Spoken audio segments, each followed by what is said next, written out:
Alright YouTube, so we're here doing a video.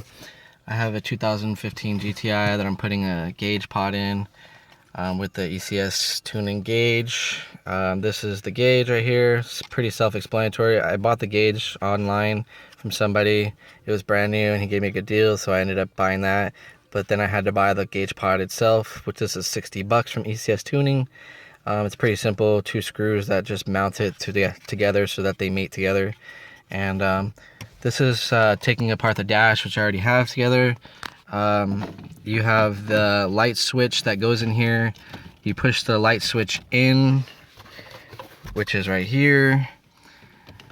Push it into the inwards position. So basically take your thumb, push in, then while you're pushing it in, you're gonna switch it to the right while you're holding it in, and it'll pop out afterwards. Then you're gonna see a torque screw, which is located right here, and it's a T20 that will pop out after disconnecting the light switch. Obviously, the plug will just chill right there. You'll have enough space to put your finger right here. You're gonna use a panel popper such as this one right here, and if you don't have one, purchase one. They're pretty cheap. Note that there's 2 clips that you're gonna be aware of right here and right here. As you can see, there's an opening for it right there and there.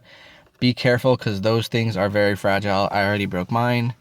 It's not a big deal if it does break. It's gonna hold itself in from the gauge pod itself because it clicks into the gauge pod. But if you're a perfectionist like me, you might end up gluing it back together or purchasing another one. These trim panels that are carbon fiber, you can change them out for the Golf R. The trim that's aluminum comes off easy, literally without having any effort at all. They just pop literally right off. And you can paint these, change them out for the Golf R if you want all black, or you know, you can even get them hydro dipped to carbon fiber or whatever. That's what I'll probably end up doing later on a tutorial. But just be aware because these things break really easy. The tabs, you can see there's a break mark right there and another break mark over there from the 2 pieces that go in that corner. So, but beyond that, this is what I'm mainly getting to because I noticed it's probably a little bit not so obvious on how to install this onto the gauge. There's 2 pieces of this, and what I mean by 2 pieces is once you actually get the vent out, and it's going to take a little bit of struggle to get the vent out because this is placed in there pretty well with the surrounding foam, but this literally pops out. There's nothing holding it in. There's like two clips right here that pressure fit it in, and that's about it. Beyond that, it pops right out of the dash. So moving on to the flaps.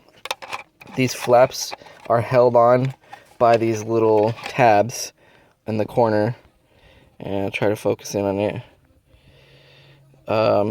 They're held on by tabs in the corner, which are right there and right on the bottom right there. Let's see if I focus into it. And once you get those tabs, you just take like a little a pick right here, and it'll come out from the side because that's all that holds it in. It's just those little holes you see. You see the hole right there and a hole right here.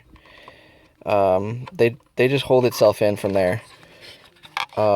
Just take the little pick and you should be able to pry it out. And then on the top, there's for the back vent, you'll have to pry that out as well, which is a hole right here and a hole right there. And on the same thing on the bottom, there's another hole right there. They just pry it out, and I'm gonna try to do this as best as I can. Pry it out, and it'll come out all as one piece. You need to take out both pieces because if you don't, then you won't be able to install the gauge because it'll only go halfway in.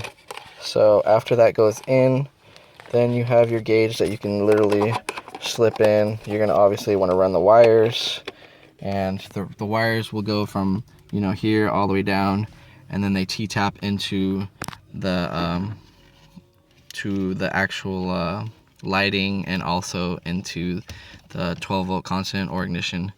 Depending on the gauge that you put on, it's going to vary. I might put up the schematic, even though it's on ECS's website, according to them at least. I haven't really checked, but that's pretty much how you're going to put in your gauge. And you can use any gauge. I mean, auto meter is going to fit in here. You need to get the boost tap that's going to go into the engine bay.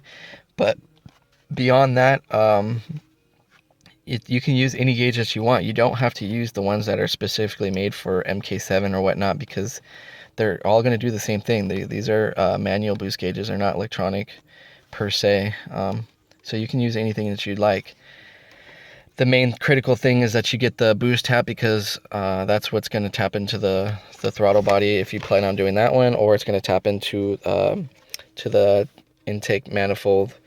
But aside from that, you know, you can use any gauge that you want. I'll be doing another video of how to tap into the do the boost tap, installing that, and also finishing up with this gauge. I don't have the boost tap yet, so I'm waiting for that to come in. Unfortunately, the company that I ordered it from, which I won't name, is taking forever to ship it to me. It's going to be like 7 days to get here, while these took 2 days. You know, they expedited it really quickly. Shout out to ECS for shipping this so quickly to me. Other than that, if you have any questions, comments, let me know.